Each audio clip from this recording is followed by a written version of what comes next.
pleased to be able to report that thanks to the extraordinary work of law enforcement officials from here in the Commonwealth of Pennsylvania, our local leaders here in Chester County, and from our federal partners all across this nation, shortly after 8 a.m., our suspect was captured.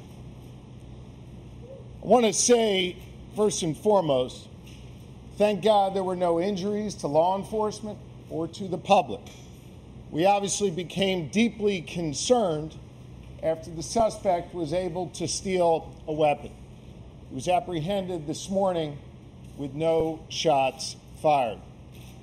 I want to say thank you to the dedicated law enforcement professionals from every level who each and every day go out of their homes, leave their families, leave their loved ones to keep us safe.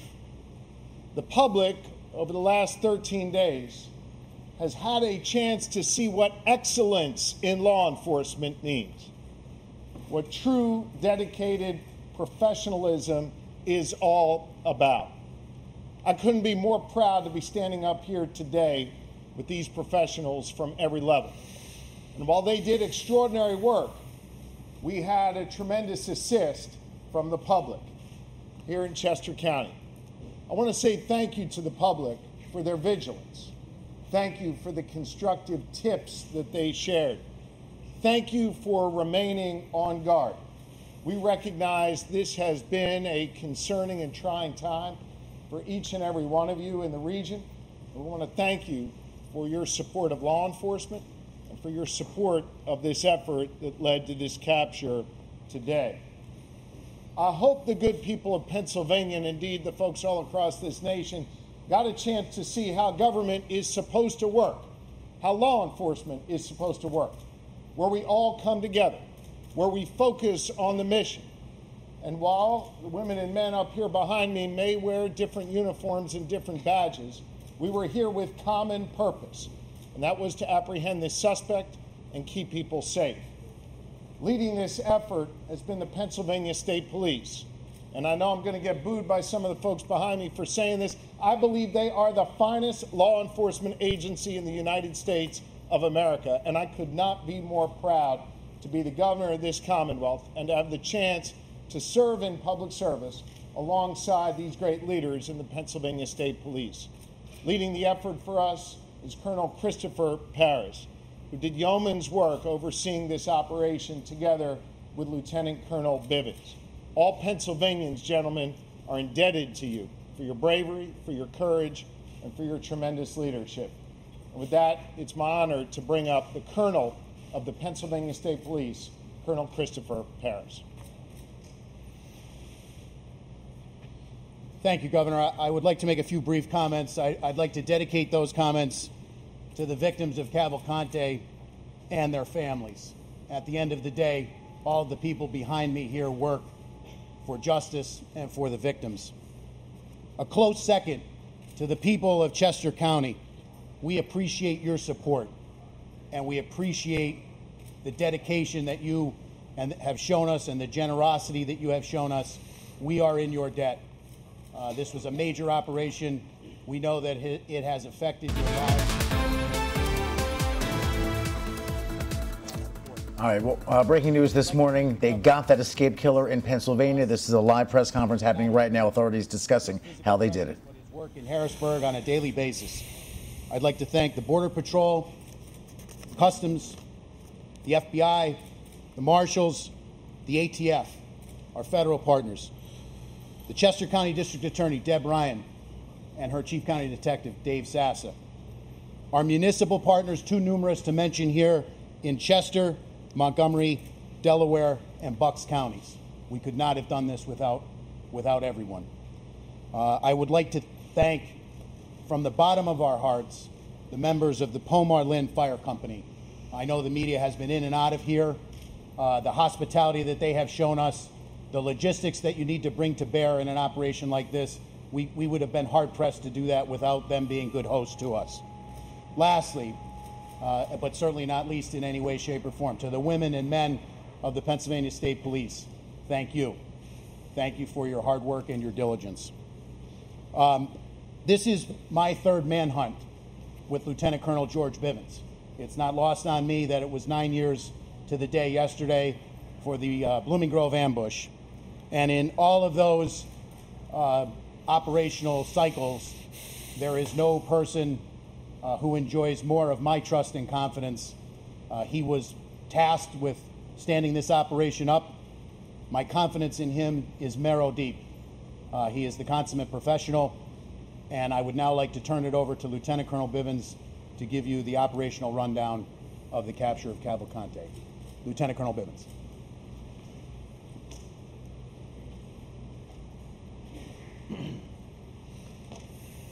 Thank you, Governor. Thank you, Colonel. It is a true pleasure to stand here this morning and talk to all of you about bringing this manhunt to a successful conclusion, and without getting anyone else hurt, most importantly. None of this would be possible without the support of this team, represented by members of various agencies standing with us up here, by others standing throughout this fire hall, and by still more who are out there in the field. So let me give you a few details about how this unfolded. As you know, we have been working most recently in a perimeter established in northern Chester County. Last night, shortly after midnight, a series of events started to unfold. First, we had a burglar alarm at a residence near Prizer Road within the perimeter. Our people investigated that, did not find Cavalcante there or anyone else, but it started to bring some of our people into that area.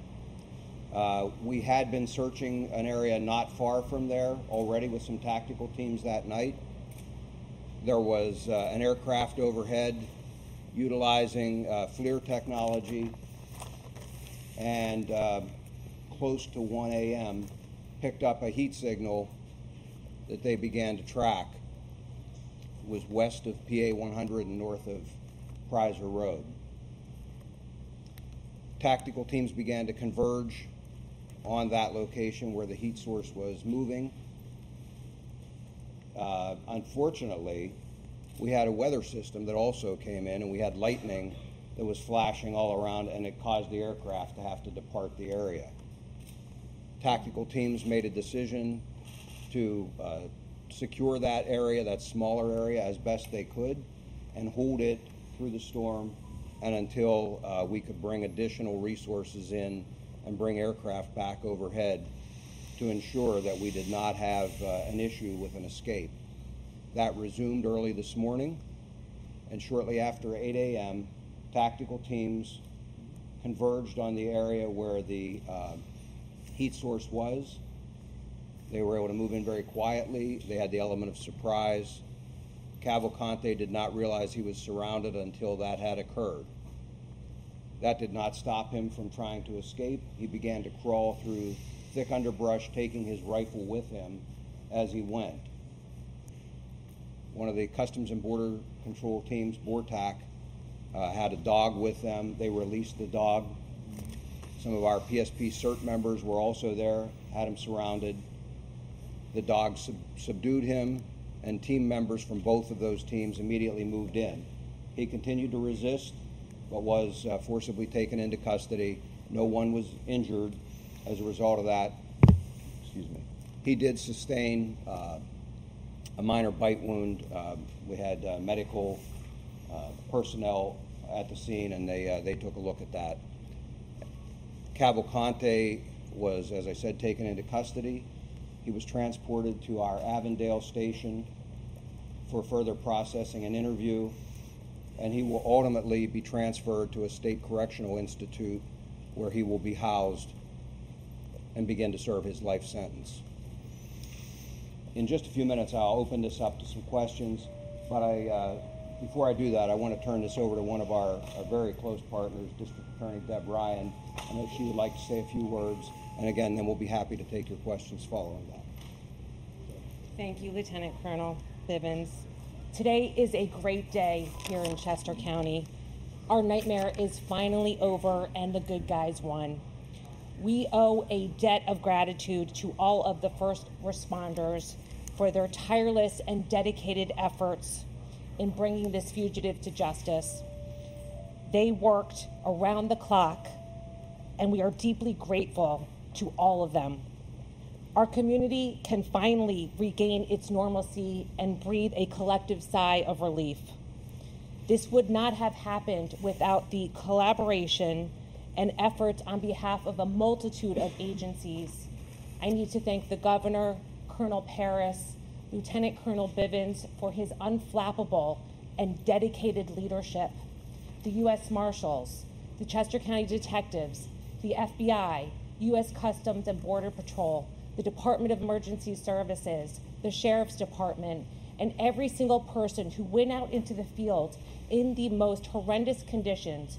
We had weather problems, we had terrain problems, and a ton of obstacles that prevented our capture from occurring as expediently as we wanted. We have the best people in the business, and we never lost faith that this capture would occur. We knew that it was just a matter of time. The scope of this manhunt was extremely impressive. The brave men and women who went out there every single day are our heroes, and I am proud to be a part of this collective team of people who worked around the clock to bring this man to justice during this monumental challenge. They utilized every piece of advanced technology, dogs, drones, helicopters, every asset available was put out for this capture. I can't express our gratitude deep enough to all of them and to the community for their support. We received dozens and dozens of donations, well wishes, and kind support from everyone in the community, and we thank this firehouse for housing us. We know we disrupted their lives for a while. One of the first calls we made upon learning about this capture was to the Brandao family, who, as you can imagine, had been living in a complete nightmare. They are so grateful to the men and women who helped with this capture. They can now finally sleep again. I can't thank law enforcement enough for their efforts. Thank you.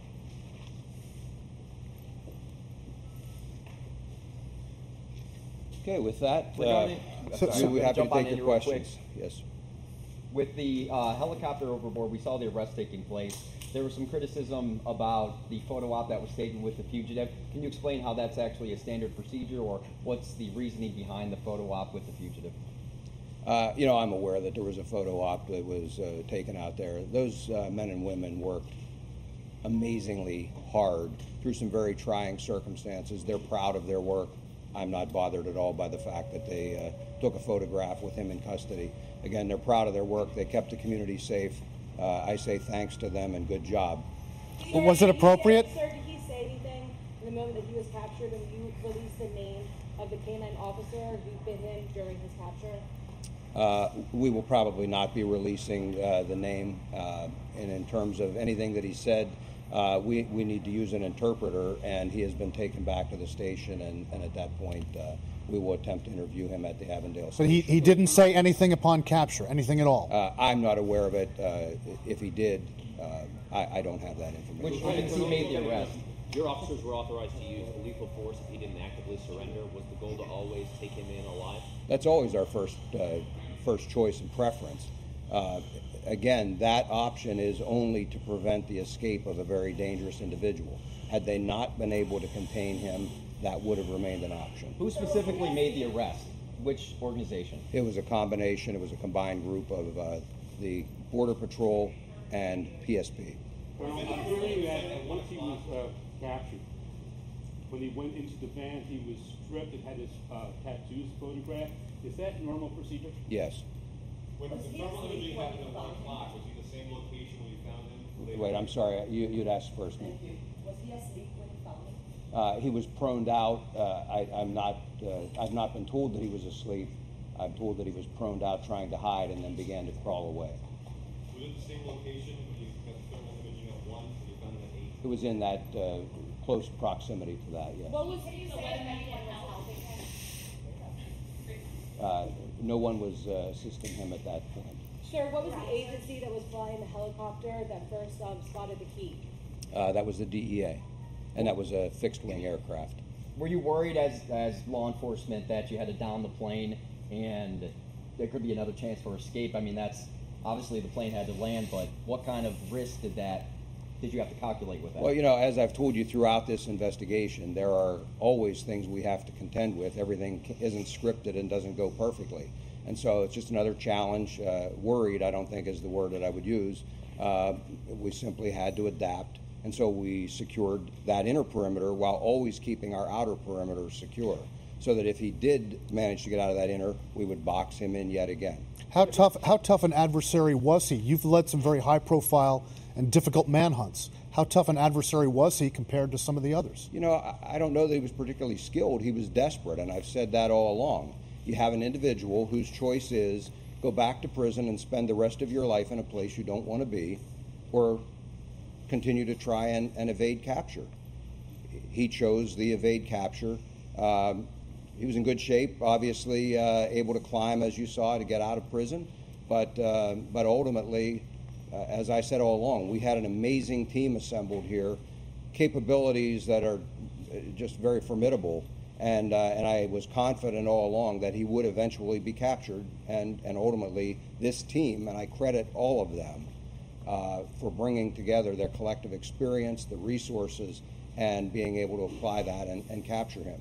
It's never easy to find someone who doesn't want to be found in a very large area. Sir, previously you said you were reserving comment on if anybody was helping him throughout the search. I know you said no one helped him this morning. Can you say now that he's in custody whether he received help these last 13 days? There were people who were intent and intended to assist him. We had been successful. To the best of my knowledge, we had been successful in preventing that assistance from reaching him. Is that your sister? Yes. There had been some frustration, some criticism from the public as this was stretching on. Now that it's over, do you consider this anything other than a success? No, it was absolutely a success. And I got to tell you, I think by and large the public stayed amazingly supportive. I had some third grade students stop by yesterday and drop off letters and notes of support for all of these responders. We put them out for them to see at briefing time and things. That's the kind of support we saw from this community. There will always be criticism. There will always be people who think they can do this job better, and they're entitled to that opinion. What I would tell you is, again, I put my faith in this group of experts, this group of seasoned law enforcement professionals, the dedicated men and women, not only of the Pennsylvania State Police, but of all of the other partner agencies who went out there every day. I'll put my money on them any day of the week, and I believe the community supported them and continues to. Do you know when charged with escape, and when will those charges be filed? We'll be discussing with the district attorney what, if any, charges will be filed. But for right now, again, there is a commitment, and he is going to begin serving his life sentence at a state correctional institution. She is in the deportation proceedings. That will proceed as had been initiated. Other than the rifle, what did got the Eagles? I'm sorry? Do you know where Cavalcante got the Eagles hoodie from? I do not. Other than the rifle, what did he have with him? Did he have anything else? Just the clothing and things that he was wearing. Did he attempt to shoot? Did he attempt to try to engage? He did not have an opportunity to, no, How sir. many officers were on the ground as you converged? I don't have an exact number, but looking at the teams we were sent in there, in the immediate vicinity was probably 20 to 25. And can you tell us more about what those 20 to 25 look like? Like, did they have specific armor? What Yes, they were tactical. They were a tactical team. You would expect camouflage, full armor, long rifles. And which agency? Customs and Border Patrol was their BORTAC team out of El Paso, and then Pennsylvania State Police CERT. It's our Special Emergency Response Team. Colonel, once on the ground, they've now pinpointed him, right? They're Yes. on the ground and they're quietly moving into place. Length of time? From that point, probably 5 minutes. It played out fairly quickly once they had identified him and moved in. He detected them at that point once they were already in position, and again, he started to crawl away, and it played out very quickly then. Sir, what is your greatest lesson from this 14-day manhunt? You know, I don't know that there's any single lesson. I will tell you that I learned something from all of these, and as I told you before, I bring that experience to the next one. And so I just go back to, it's all about the team. It's about assembling the right group of people, the right technology, the people with can-do attitudes who will stick with you through the investigation, and that's what we did. And it's worked well for us in the past, and I'm sure will work well for us in the future. You said there were people intending to help him. I just want to see if we can get a little more detail from you on that. You did mention, you did confirm the sister was intending to help him. Who else might have been intending to help him? And can you give us any detail on how? And the reason I'm not going to talk about that again, as I mentioned, we will be discussing with the district attorney whether there will be any additional charges. I don't expect that there will be on that aspect, but we want to have that discussion before we disclose anything else. Help the police to catch him? Did he stop because of the road discussion?